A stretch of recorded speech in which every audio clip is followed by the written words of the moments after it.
All right, here we go, everyone. And this is the video of a Saturday, July 14 combination striped bass and fluke Montauk trip with the four Johns, John Skinner, Doc Sweeney, and myself, John Halkias. And it was a memorable trip, but a memorable trip for all the wrong reasons. The fishing was not that great. There are some fish caught. We'll show those shortly. But wow, everything that could go wrong did go wrong on this trip. And, you know, we'll get into that in a second. What you just saw over this voiceover was the 4 a.m. departure from Greenport, 30-mile run to Montauk Point, to bass at the point. And you'll see where basically it's pitch black. We're navigating solely with electronics. We have a night vision camera on our 25-foot center console. We also have radar overlay on our map, and that's how we got out there. And we'll start there, and as the video progresses, we'll go over some of the things that went wrong during this trip. It's embarrassingly bad, but a good lesson for everybody, I think, and we're going to try to, make a positive out of this negative. And this, the last shot is us arriving shortly after 5 a.m. Sun had started peeking out. Not many boats at this time, which worked in our favor. John Skinner on the third drift hooked into this nice 34-pound bass.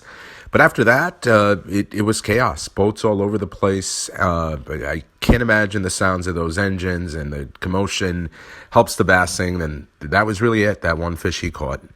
We moved on to fluking right after that.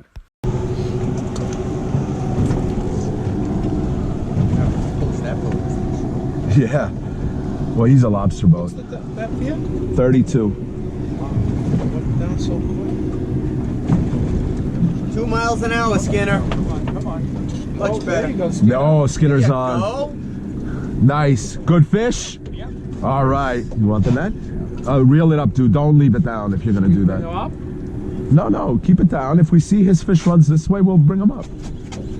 Wow. Wow, Johnny. Oh, it's running? Yeah. Oh, good. Just took a big run. Yeah. And all four of us are using the same exact setup here. Tsunami slow pitch rods matched up with Maxell reels. The three Johns not named Skinner are using Maxell 20s, and John Skinner's using a Maxell 25. Shit, I do now, Skinner. 273. He was busy thinking about telling you how to set the hook. Yeah, shut up. That fish has weight. Yeah. Yeah. Well, with these rods too. But it's a good fish. John, you're running in the water? No. It's, no, it's Yeah, like yeah. you can't put down. I was thinking on it.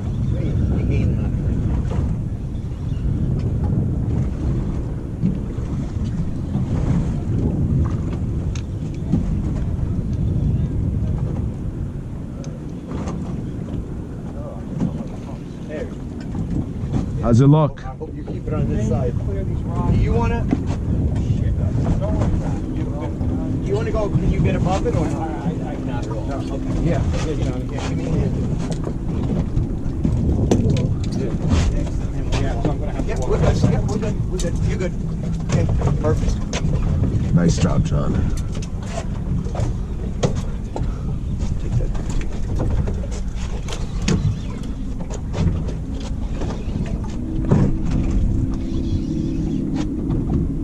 Higher in now, right? No, I don't think Yo, so. no, he's gonna give you one more big run. And this is probably a good fish.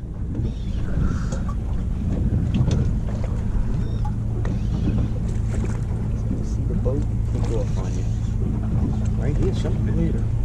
Oh, wow. Holy cow. Oh my God! Very nice. That's close on 40, I think. Holy shit!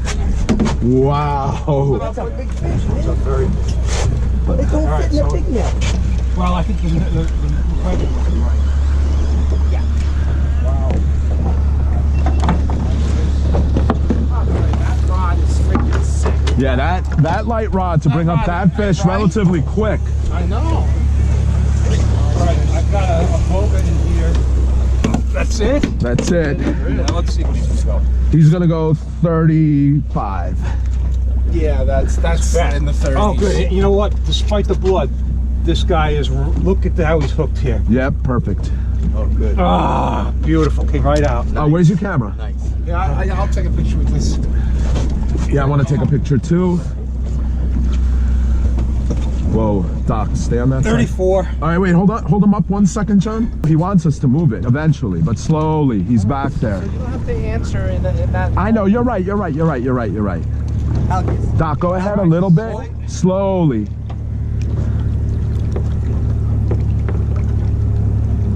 That's great. Perfect. Perfect speed, Doc. Good job.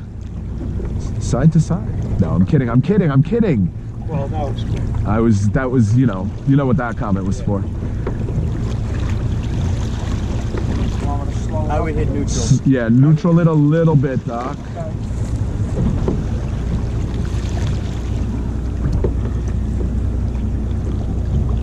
Oh boy, his fins are not up yet. He was not out of the water long.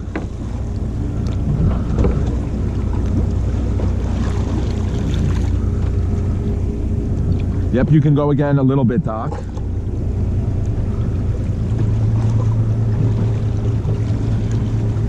the rip line now? See it up ahead? Yep. Thank you.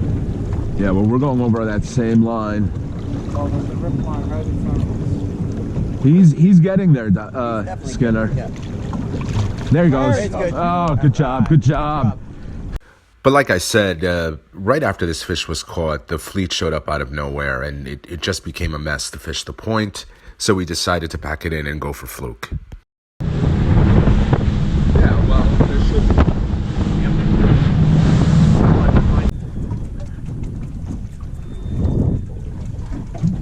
Yeah, we're going right between the numbers. There, and Skinner's on.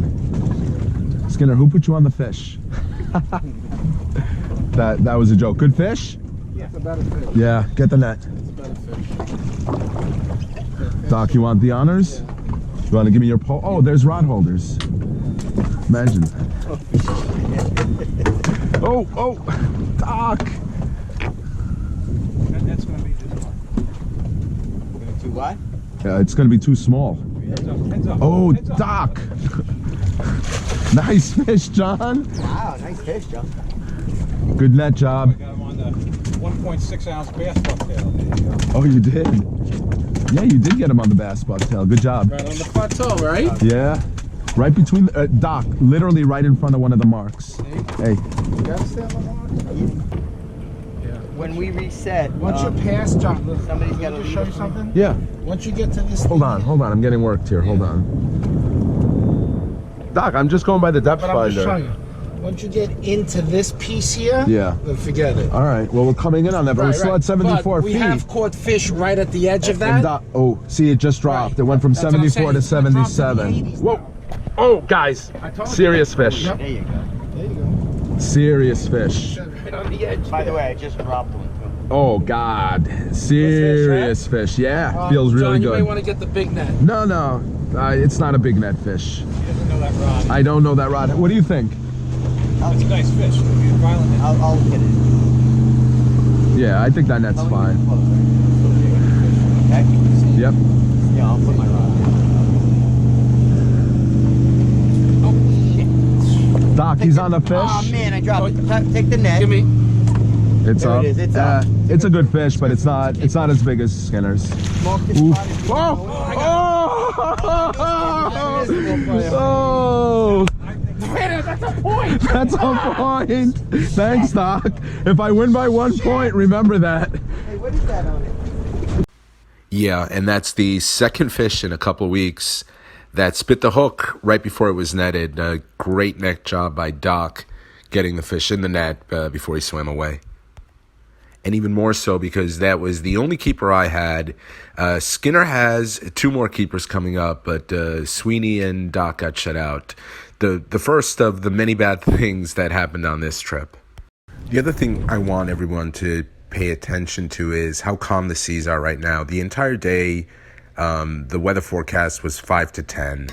It's certainly on the lower side of that range right now, but that was not going to last. to the first couple things that went wrong. You'll see here I'm tying a new rig because I snagged and lost my rig. One of about 5 or 6 I lost, probably 20 on the boat, and you'll see Sweeney. The same thing will happen to him. We're fishing Cartwright right now, and it's a very sticky ground, and it's just inevitable that you're going to lose a few rigs. But losing about 20 rigs between the 4 guys, omen number 1. Omen number 2, the eels we had for our striper trip, and we brought a lot. We had probably 25 left in our bucket. We put the bucket in the bathroom. That's my fault. I put it in. I did not balance it correctly. I had it on top of something, and sure enough, they all fell, and we spent a lot of time when we eventually got back to our dock, you know, cleaning up the eels and collecting them all. It was... And believe me when I tell you, these are 2 of the lesser bad things from this trip. I was up to change. How much lead? I was using. Whoa, Jesus. Okay? Yeah. Were you holding? Yeah, 3's good. Oh, it's a nice fish, dude. Oh, we needed a bigger net. I got it. Oh, I had it. Look at how I'm like. I saw it in the net. Did I see it out of the net? It's a nice fish, Skinner. And that's the great thing about Montauk. Even on a really slow, terrible day, a 27-inch, 8¼ pound fluke can come up. You'll also saw that I, you know, slid. You can't see it in the video, but I almost took a tumble trying to net his fish, and that's because the waves are picking up, and you can also hear a little more wind in the background, a sign of things to come. Shit! You gotta be on I your almost knees. went over. I almost went over. Wow. Camera would have been gone too. By the way. Ready? Is it sink proof?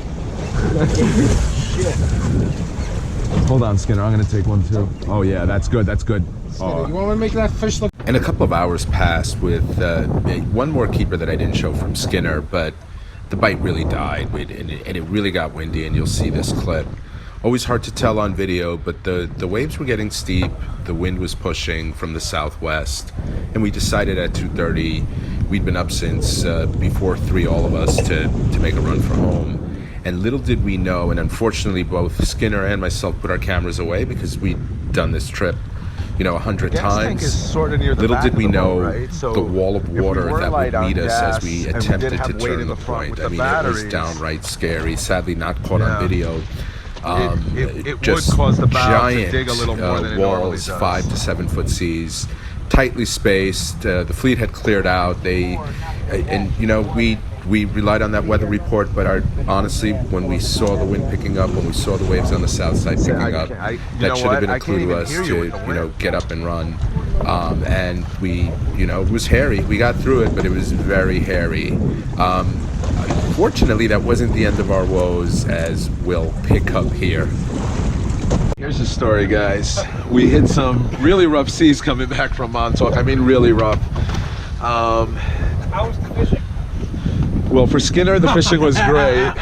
For the rest of us, not so great. You see our engine's not running. Colby at Douglas Marine 06. Douglas Marine, we copy you. We're out of gas. Okay, sir. Are you anchored or can you anchored? We can definitely anchor, but we're under trolling motor power, putting in very slowly, just concerned about maneuverability if we get too close. Preference is gas delivery if available.